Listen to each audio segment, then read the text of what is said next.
Marxism and Freedom by Raya Dunayevskaya, Chapter 18, Cultural Revolution or Maoist Reaction. Now that the Cultural Revolution has slowed its pace, there's time to take a closer look at this startling phenomenon.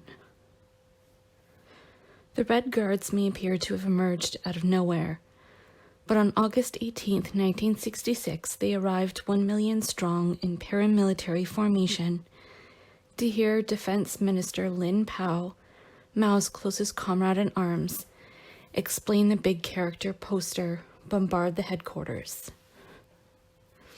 They learned that the headquarters were those of the Communist Party, where they would find persons in authority taking the road back to capitalism. When these teenagers streamed out of the square, they seemed armed with something hardier than Mao's thought. For the next month, the bourgeois press had a field day describing the rampage against all the old in China, from Confucian texts and priceless art treasures to many communist leaders. It was even more bizarre to follow the young Maoists' attacks on Western imperialism, not so much the living, barbarous U.S. imperialism that was raining bombs on a communist ally, North Vietnam, but against Hong Kong haircuts and the bourgeois feudal reactionary music of Bach, Beethoven, and Shostakovich. Within a couple of months, these teenage hooligans were doing more than roaming the streets, putting dunce caps on anti-revolutionaries. By the end of 1966, a proliferation of Red Guard and Red Rebel groups had abandoned their forays against foreign embassies to go into formerly forbidden ground, the factories and fields. Seize control committees tried to oust established factory managers while imitating them and lording it over the workers in forbidding strikes. Soon, not only the Western press, but the official Chinese press was talking of civil war. But where was this civil war? In Xinjiang, where army units disobeyed the seize control committees, and a handful of anti-Maoists within the Communist Party, and if it existed only in Mao's overactive imagination, what was its purpose? What objective conditions impelled the transformation of the Cultural Revolution into what Hegel might have called a giddy whirl of self-perpetuating disorder? To what extent was its disorder its order, that is, planned from above? To what extent had its internal dialectic propelled it beyond the boundaries set for it? The anti-Maoist bourgeois press, the Maoists and their apologists, all describe the Cultural Revolution as nothing short of a second revolution.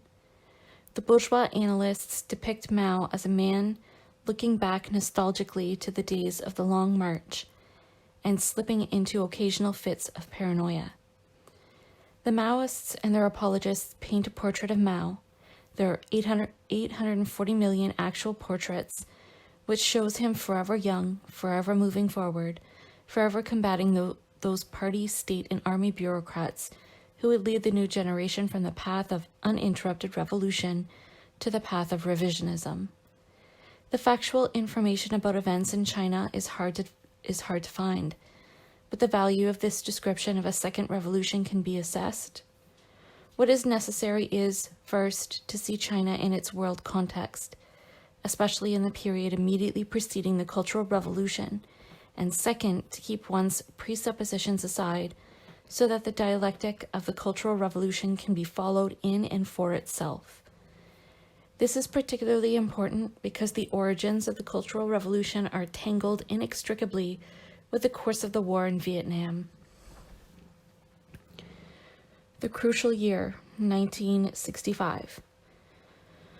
When Mao came to power in China, he saw no need for mass participation in any uninterrupted revolution.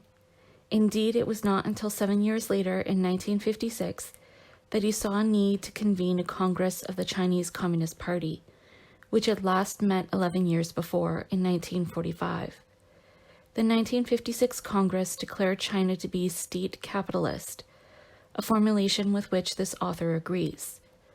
Within a month, the Hungarian Revolution erupted. It was soon followed by voices of revolt in China, whereupon Mao thought up the Great Leap Forward, which would bring China directly to communism, bypassing both capitalism and socialism being in quotation marks. Instead, it brought the country to the edge of famine. Shortly thereafter, Mao stepped down as head of state, while retaining his post as chairman of the CCP. The American decision to bomb North Vietnam in February 1965 put the communist world to the test.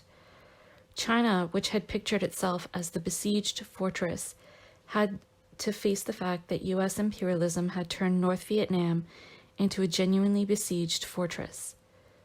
Kosygin's visits to Peking immediately after seemed to bode a closing of communist ranks, or at least a united front to help Hanoi. But nothing of the sort happened. Mao had quite a different perspective. For him, 1965 was to see the turning point in the struggle for world dominance. Against the US-NATO axis and the Moscow-Warsaw axis, he projected a Peking-Jakarta axis. Nothing least of all, a united front with Russia to help the Vietnamese fight U.S. imperialism could be allowed to interfere with that perspective and the strategy that flowed from it.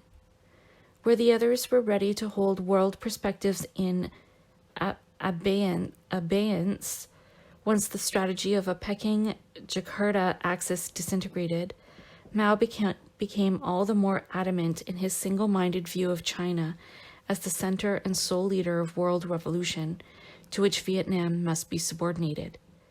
In September 1965, an attempted coup against military leaders in Indonesia failed. On October 1st, the military started a bloodbath against communists and other oppositionists, which resulted in the slaughter of hundreds of thousands. Any perspective of a Peking-Jakarta axis was quashed for the foreseeable future. Despite more recent attempts to rewrite the history of the Indonesian Communist Party, KPI, in October 1965, not even Mao could think of a way to lay the blame for the greatest disaster in communist history at the door of Russian revisionism. The KPI leader, had aligned his party with China as soon as Mao came to power. Peng Chen acknowledged that Edith's ascendancy dated from his acceptance of Maoism. If the KPI's line was characterized by class collaboration rather than struggle, if peaceful coexistence underlay all the KPI's actions, it was at the direction of the Chinese Communist Party. In short, the collapse of the Peking-Jakarta axis was the result not only of counter-revolutionary terror in Indonesia, but of the class collaborationist line of the KPI which prepared the way for it, and that line was laid down in Peking. For Mao, the Indonesian crisis was a test of the ability of his Central Committee to draw the correct conclusions. Apparently, many of the members failed this test. Not only was pressure for a united front with Russia exerted by outside communist parties, including the North Korean, but reports leaked from the Japanese CP indicate that Liu Shaoxi was not the only Chinese leader who pressed for such a united front. For Mao, this was the last straw. His own cadres had not properly understood the tale of sitting on the mount and watching the fight of the tigers. The Russians did understand the tale. From all this, it becomes clear that the Chinese leaders need a lengthy Vietnam War to maintain international tensions. There's every reason to assert that it is one of the goals of the policy of the Chinese leadership in the Vietnam question to originate a military confrontation between the USSR and the United States. The Chinese Central Committee, however, still had to learn who the main enemy was. No wonder the Cultural Revolution had been limping along, restricted to the arts. The leadership would have to be shaken up, hardened, or discarded. Mao decided to disappear. The Chinese press and the wall posters now reveal that during the critical period from November 1965 to May 1966, when Mao dropped out of sight and the speculations in the Western press ranged from ill health to perhaps even death, He had left the oppressive atmosphere of Peking to prepare the proletarian cultural revolution. When he returned, he was ready to take on not only the foreign parties, but his own central committee, as well as readying the so-called Red Guards. He summoned a party plenum, the first in 4 years, to meet on August 1st. The resolution of this body gave a categorical answer to those who had called for a united front with Russia on the Vietnam War. The plenary sessions maintained that to oppose imperialism, it is imperative to oppose modern revisionism. There is no middle road whatsoever. It is imperative resolutely to expose the Russian communists' true features as scabs. It is impossible to have united action with them. Russian revisionism was not alone in being rejected. The other communist parties around the world were rebuffed, and that did not acknowledge the CCP as the sole leader of world communism were denigrated. Or any that did not acknowledge the CCP as the sole leader of world communism were denigrated. Integrally or internally, the title of Chairman Mao's closest comrade in arms passed from Liu to Lin Pao. All motions were carried unanimously. Now Mao was ready to transform the Cultural Revolution. He announced the means of this transformation, not at the plenum, but at a mass rally in Peking. It was, oh fuck, I lost my place. It was a new force, divorced not only from the legal structures of Mao's single-party state, but from production itself. All schools were to be closed for an entire year. Rootless teenagers who owed loyalty to none but Mao, who knew no world outside of Mao's China, for whom both history and revolution existed only as they made them, would carry through the great proletarian cultural revolution. The Red Guards. Shoot Brezhnev, burn Kosygin. These were some of the posters carried by the Red Guards who surrounded the Russian embassy in Peking, marching, singing, shouting, and harassing anyone who ventured out for food. But this was not exclusively an anti-Russian act. It was part of the process of hardening the Chinese, and some self-created havoc in China was not viewed as too high a price to pay for achieving this objective. When the Sino-Soviet conflict first burst into the open in 1960, the Chinese masses were confused and dismayed. As one refugee told me, we had no specific love for the Russians. There had actually been very little contact between Russians and Chinese, but the regime itself had always played up the Russians as the greatest friends we had. And Stalin's History of the Communist Party had been studied as much as any work by Mao, and now all we heard about them was that they were revisionists. Somehow, instead of hatred against the Russians, a feeling of utter isolation descended upon all of us. No feeling of isolation ever bothered Mao. He is forever ready to make a great leap forward over objective conditions, confident that will and hard work, especially hard work by 700 million souls, can achieve miracles. Make one day equal 20 years. Standards for the miraculous work were spelled out by the CCP as follows. Each person must work 10 hours and engage in ideological studies for 2 hours a day. They are entitled to 1 day of rest every 10 days. The voices of revolt heard during the brief period of the 100 Flowers campaign and again after the disastrous Great Leap Forward, which brought the country to near famine, were silent during the development of the Sino-Soviet conflict. Despite the absence of similar manifestations of opposition, Mao nevertheless insisted on the creation of Red Guards for his new Great Leap Forward. While in 1960 the Chinese masses were dismayed at their isolation, in 1966 it was the Russians who were dismayed. For the Red Guards, the enemy was not only Russian revisionism, but Russia itself. Mao's favorite statement remained, "You learn to make revolutions by making them just as you learn to swim by swimming." The Red Guards were told daily that they were indeed making revolution. So satisfied was Mao with the work of the Red Guards in the months of August and September that he was thinking of institutionalizing them. This new leap, like its capitalized predecessor, tripped over the objective conditions it scorned. In the course of the Maoist terror, mass opposition surfaced. Somehow, the handful of anti-Maoists had managed to dupe so many that the ruling clique admitted that perhaps we were temporarily in a minority. Even more important, the opposition had roots directly in production, in the factories and the fields. They were, in fact, the proletarian and peasant masses. They wore no red armbands, waved no books of quotations from Mao, but they went out on unprecedented strikes and fought pitched battles with the Red Guard, seized control committees that invaded the factories. Mao, like other rulers, capitalist and communist, is so convinced of the backwardness of the masses that he was taken by surprise. At first, he said that the masses had been duped by the economists, the revisionists.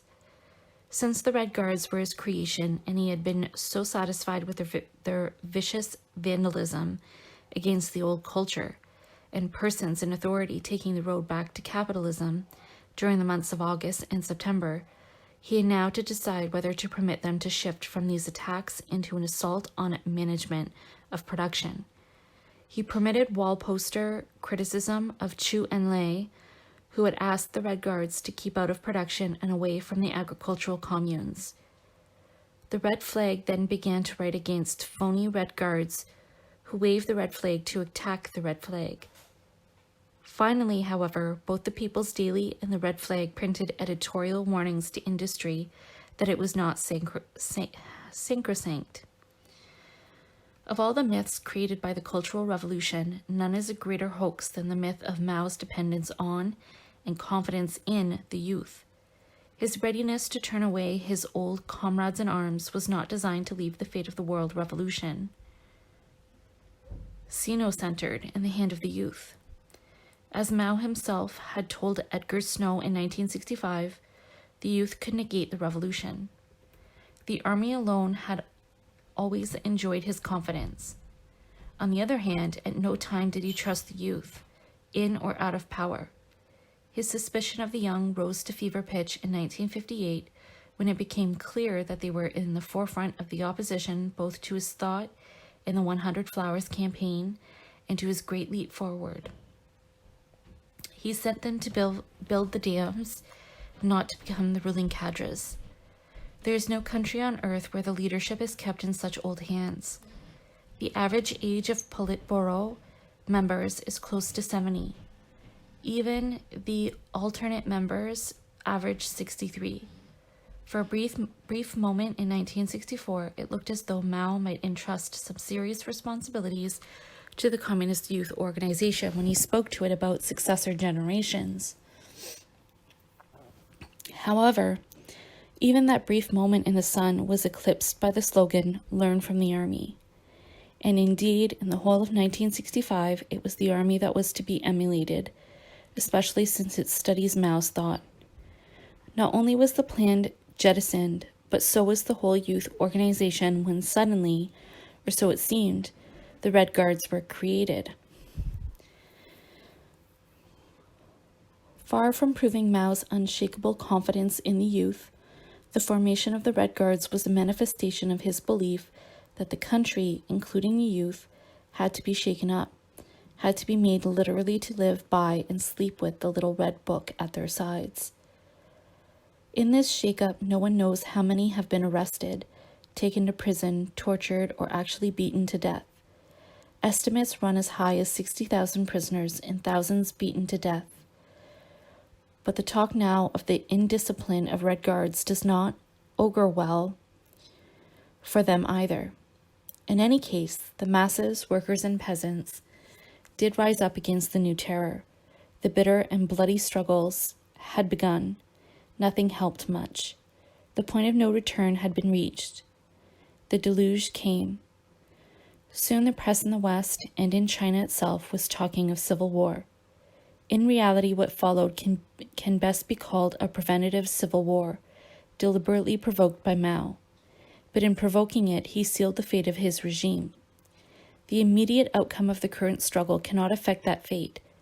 In unleashing this struggle, he has laid bare not only the divisions in the ruling stratum, but the class divisions between rulers and ruled.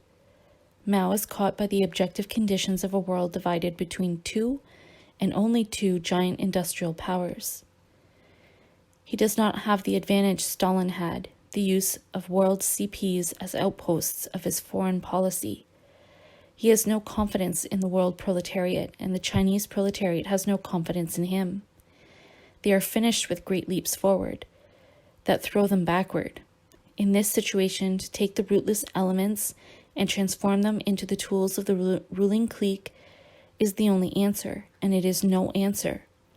Mao, his heirs, and his cultural revolutionaries cannot escape the non-viability of the state capitalist system they have created, the end product of which is Mao's thought. Revolution or retrogression.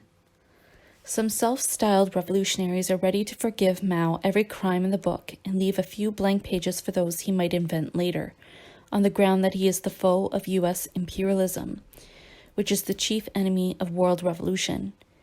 They are ignorant of fundamental class divisions within each country, China included, and illogically link those opposites, war and revolution. Fighting wars is Mao's specialty. He knows the problems far more intimately than he knows Marxism. And on guerrilla warfare, he is a genius. But the problems he now faces at home, on his Russian borders, and in the struggle against Russian revisionism cannot be solved by guerrilla warfare. Neither at home nor abroad is he leading a fight against hated enemies, the ruling class he himself represents, or an imperialist occupying power. Rather, Mao's fight is directed against the Chinese masses at home and Russia abroad. The world hadn't learned of the Sino-Soviet conflict until 1960. But in fact, Mao's price for helping Russia crush the Hungarian Revolution and resisting Poland's challenge to Russia's leadership of the communist world was the 1957 Nuclear Pact.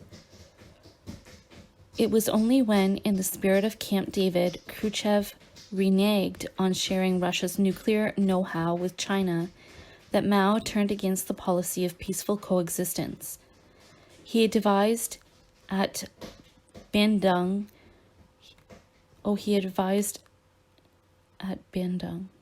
Mao's substitute for the policy of peaceful coexistence was the declaration that the underdeveloped countries were the storm centers of world revolution. Throughout the period of 1960 to 64, while these ideological battles were splitting the communist parties, what China was, in fact, concentrating on was the creation of its own force de frappe. China's first atomic explosion in 1964 came on the eve of Khrushchev's fall. The following year, his answer to those who wanted to enter into common action with Russia when the United States began to rain bombs on North Vietnam was to devise a spontaneous new type of organization, the Red Guards, that would teach his leadership how Sino-centered world revolution is. For some Western students of China, Mao's aim in the formation of the Red Guard was to create an organization of a new type with built-in safeguards against bureaucracy, as if a new type of organization can be created by ukase. Those who mix erudition with apologetics tell us, in the words of one apologist, that Mao has always been fearful of concentrated bureaucratic power. It is a little difficult to believe that a man who heads a vast totalitarian state and who whipped out a paramilitary organization overnight is so revolted by bureaucratic power. It is no less difficult to believe the writer who sees something profoundly anti-organizational in the formation of Mao's guards. But then Professor Sherman thought that the purpose of the bloody Russian purges in the 1930s was to advance the sons of workers into cadre positions at all levels of the organizational system. And now he sees that the sons and daughters of the poor are coming into leadership positions in China. Contrast this to the testimony of a young refugee from Mao's China who told me that living conditions had become so bad that the African students who had come to China looked rich by comparison. We were very interested in these new arrivals, their countries, their revolutions, but we were not permitted to fraternize with them. They were ghettoized both as to living quarters and any socializing. We also wanted to ask them for things we were short of, and we were stopped from doing that. We all felt very frustrated. I felt more strongly than ever that things were reeling backwards. In this state capitalist age, revolution and counter-revolution are so interlocked that even those who understand the relationship of thought to objective conditions speak of Mao's revolutionary fervor and revolutionary voluntarism. Hegel, instead of praising Stoicism, saw it as a general form of the world's spirit, only in a time of universal fear and bondage.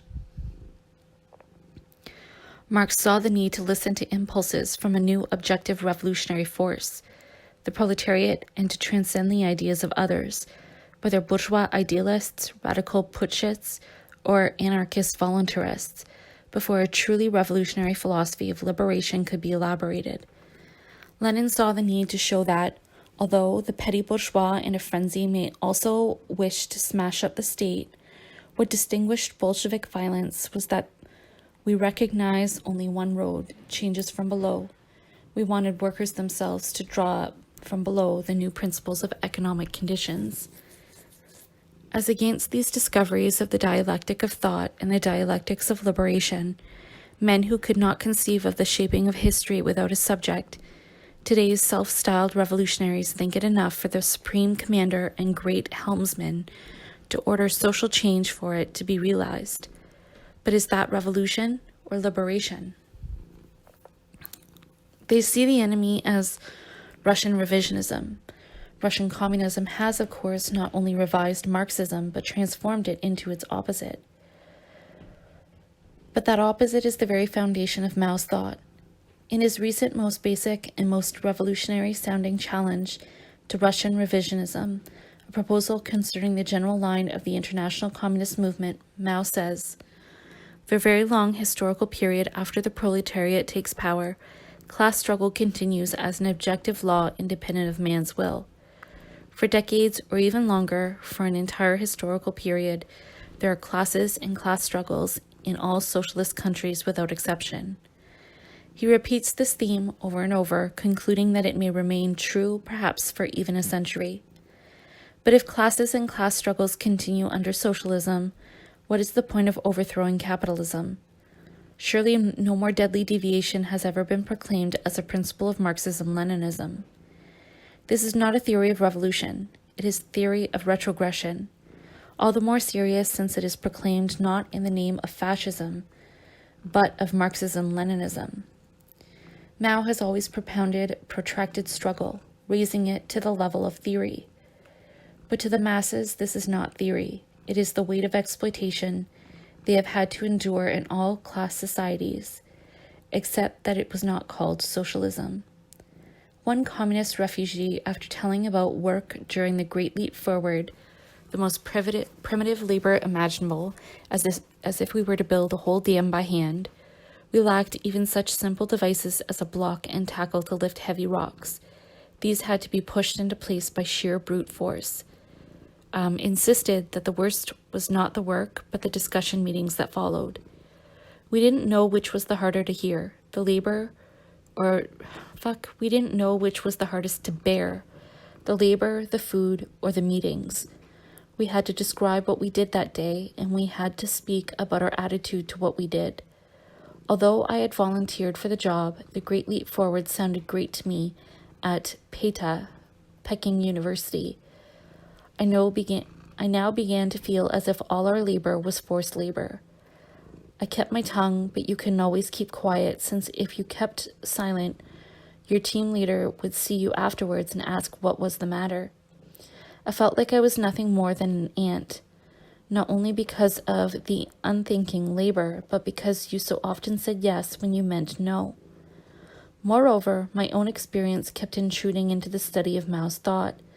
They didn't jibe either theoretically or practically, but I didn't dare say so, out loud or even to myself. A spectre is haunting Mao, the spectre of the Hungarian Revolution. To this day, he boasts that he urged Khrushchev to send the tanks into Budapest. To this day, Mao's China has consistently fought the humanism of Marx. The modern revisionists and some bourgeois scholars describe Marxism as humanism and call Marx a humanist. In particular, they make use of certain views on alienation expressed by Marx in his early economic philosophic manuscripts, 1844. In the early stage of development of their thought, Marx and Engels were indeed somewhat influenced by humanist ideas. But when they formulated the materialist conception of history and discovered the class struggle as the motive force of social development, they immediately got rid of this influence.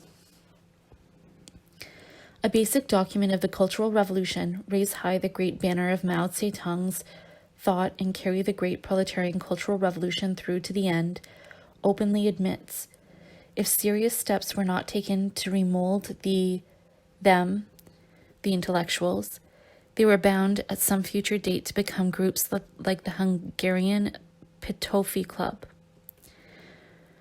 The Red Guards were intended to be the agents of that remolding. They were built outside the structure of the CCP, not so much to fight the bureaucracy as to force those on top and those on the bottom to face the realities of China's position in a world divided between two industrially advanced lands. In such a world, a technologically backward country like China, that has no perspective of world revolution in our time, feels compelled to drive the masses all the harder. Under private capitalism, this was known as primitive accumulation. Under state capitalism, calling itself communism, it is called internally fighting self-interest, and externally, Mao Zedong's thought lights up the whole world. The country it now lights has already sunk to the barbarity and depravity of televised public executions. The self-interest it now fights is not so much that of the main person in authority taking the road back to capitalism, as the interests of the Chinese masses, including those they now call phony Red Guards, large-scale struggles of masses with masses, work stoppages, armed struggle against real Red Guards. As we enter 1968, the issue has not been decided, despite the command of the army, that permanent restorer of class order. Not all of the rival Red Guard groups and factories and communes have joined, a single organ based on systems. While Mao, on his 74th birthday, holds to his theory of revolution that the success of socialism requires from one to several centuries, the masses see only retrogression down that road. As one refugee from Mao's China expressed it, retrogression, that's it. That really is it. Mao is a retrogressionist. That's the word that escaped me when I said everything seemed to be reeling backwards. That word hadn't come into my consciousness because I was afraid to face its consequence. But retrogression does really sum up Mao's thought. Humanist tendencies are very strong among the Chinese. It can raise their spirits once more. I believe the youth stands ready to make a new revolution. Whether or not the Peking University student is right or wrong in her analysis of the present situation, it is clear that the forces unleashed by the Cultural Revolution have by no means been stilled, and Mao's latest campaign against the ultra-leftist concept of doubting all and overthrowing all is proof of the fact that the Cultural Revolution has escaped the confines set for it.